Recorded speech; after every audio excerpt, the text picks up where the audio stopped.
So, I'm going to show you a little bit about Wakelet. It's one of my favorite tools, and it's just such an incredibly important tool when you look at all of the information that's available to students.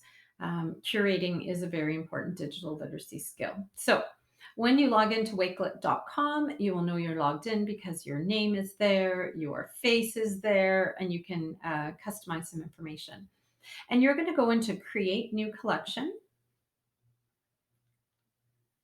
and you give your collection a title, and you can add an existing something from the library. I'm just picking anything. They have photos that are free to use and share in their library. Then you give your collection a title and you give it a description. And then you can begin to curate. Okay. So the first thing I'm going to do is I'm going to hit plus, and you'll notice these are all the options I have to include something here. Now, imagine you can send your students here and they can go exactly where you need them to go without having to go elsewhere. So we're going to talk a little bit about that. But you can paste a URL, you can add text, you can add a YouTube video, a tweet, a bookmark, an image, upload PDF, go into your Google Drive or OneDrive, or you can add a Flipgrid video, which is awesome that there's an integration with Flipgrid. Okay, so I am going to not do anything right now. Let's see. Okay, I'll upload a PDF. I just created some really fun digital dilemma discussion cards. So I'm going to put that in there to start as I want my students to go there. All right, and then you are literally, you can change your layout. So you can have a compact view, a grid view, or a mood board.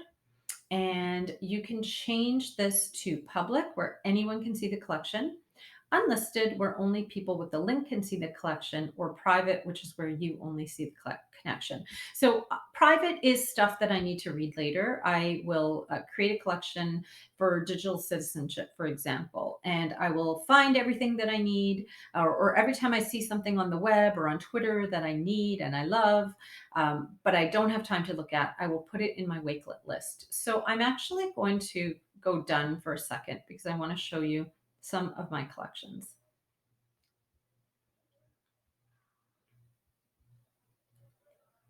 All right. So there's that one collection, but when I go here back to Wakelet, it's going to list all of the different collections that I have. And if it's locked, I know that it's private. And if it's like that, I know that it's public.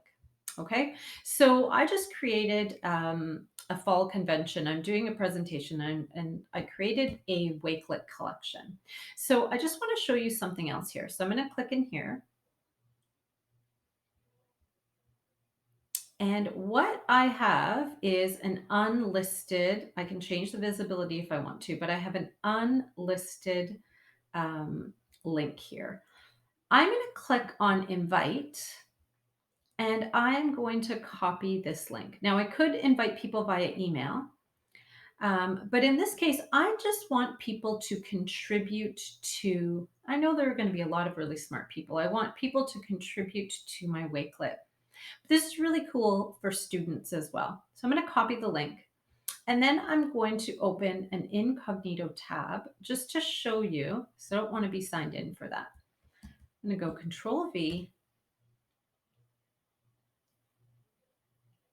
So if I was sharing this with students, for example, they actually don't need to sign in here at all.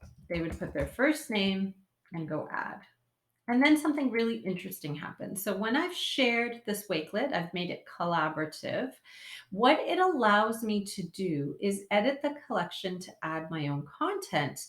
But, okay, I got it. So when I go edit the collection, you're going to notice a little bit of a difference here.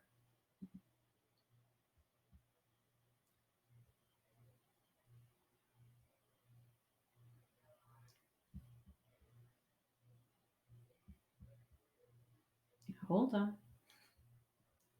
So I'm going to go edit the collection. I'm going to go down.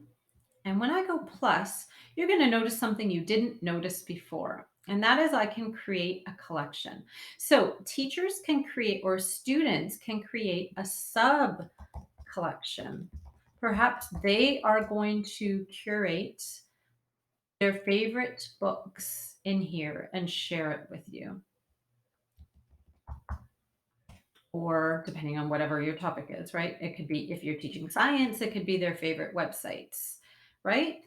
So now the students are creating a sub collection and editing that collection. So all I have to do is tell my students, you're going to create a sub collection. You might give them this information. Now Jennifer's book talk ideas, or whatever the case may be. And now they can keep going. And they have, again, because they're in a sub collection, they won't have the option of another collection. So that's another really, really cool aspect of Wakelet. So I'm going to close that and close that.